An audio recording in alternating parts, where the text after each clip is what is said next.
Shalom saudara-saudari yang dikasihi Tuhan, kiranya kita tetap diberi kekuatan dan kesehatan oleh Tuhan di tengah-tengah pandemi yang kita masih alami sampai hari ini.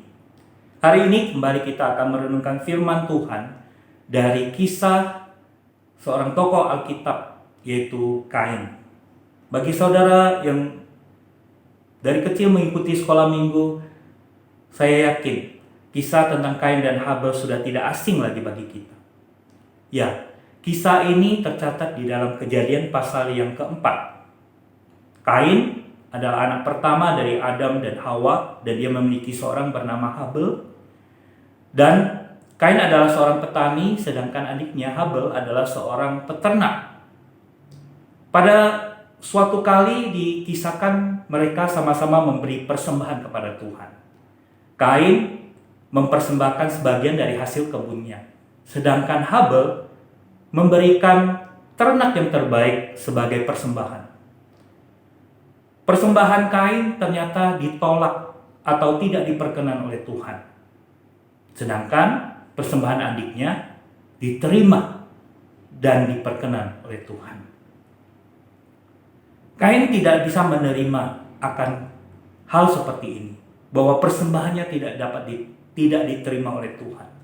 Dia marah kepada adiknya yang persembahannya diterima oleh Tuhan. Karena itu Kain mukanya menjadi begitu masam. Dia iri kepada adiknya itu. Dia memendam amarah kepada adiknya. Maka Tuhan datang dan mengingatkan Kain untuk dia dapat menguasai dan mengendalikan dirinya, supaya amarahnya tidak membuat dia berdosa. Benar saudara, kemarahan yang tidak dapat dipadamkan seperti api yang akan menghanguskan. Kain akhirnya merencanakan pembunuhan terhadap adiknya, dan hal itu dilakukannya di ladang dengan memukul saudara kandungnya sendiri hingga mati karena kemarahan dan iri hati tersebut. Kain berpikir dengan cara demikian masalahnya akan selesai. Ternyata tidak demikian saudara. Apa yang terjadi kemudian? Tuhan datang kepada Kain dan meminta pertanggungjawaban atas apa yang dilakukannya.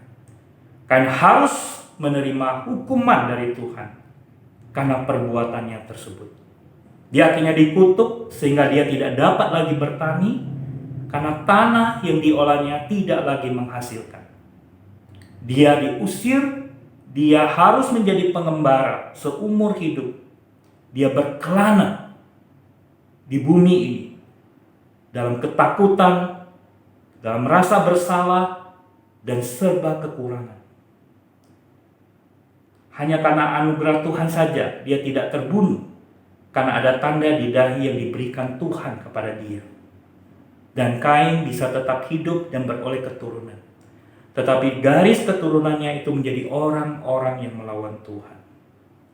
Bapak, Ibu, dan Saudara yang dikasihi Tuhan, apa yang dapat kita pelajari dari kisah Kain yang tragis ini?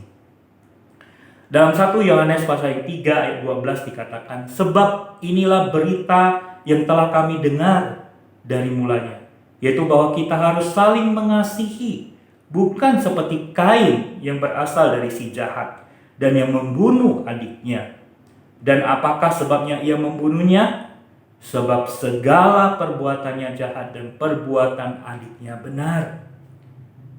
Saudara, firman Tuhan ini mengajarkan kita untuk kita saling mengasihi, bukan saling membenci seperti yang dilakukan oleh Kain.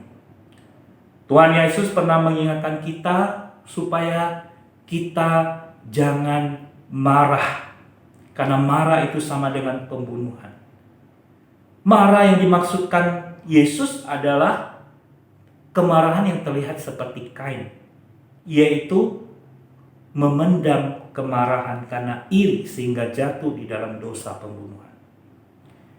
Kita harus menjadi orang Kristen yang bertumbuh dan berbuah Roh Kudus. Dan salah satu buah Roh Kudus itu adalah penguasaan diri. Sehingga kita tidak jatuh di dalam pencobaan dan melakukan dosa atau kejahatan. Tetapi sebaliknya, kita boleh melakukan ajaran Tuhan Yesus, yaitu mengasihi sesama kita seperti kita mengasihi diri kita sendiri. Bapak, Ibu, Saudara yang saya kasih di dalam Tuhan, kiranya firman Tuhan pada hari ini menolong kita untuk kita semakin berjaga-jaga terhadap kemarahan atau emosi kita yang sesaat tetapi bisa menghancurkan kita.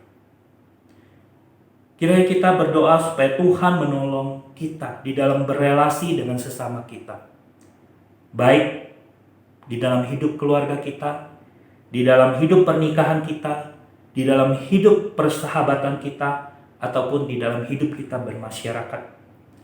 Supaya kita tidak iri hati, tetapi kita saling belajar dari kelebihan sesama kita.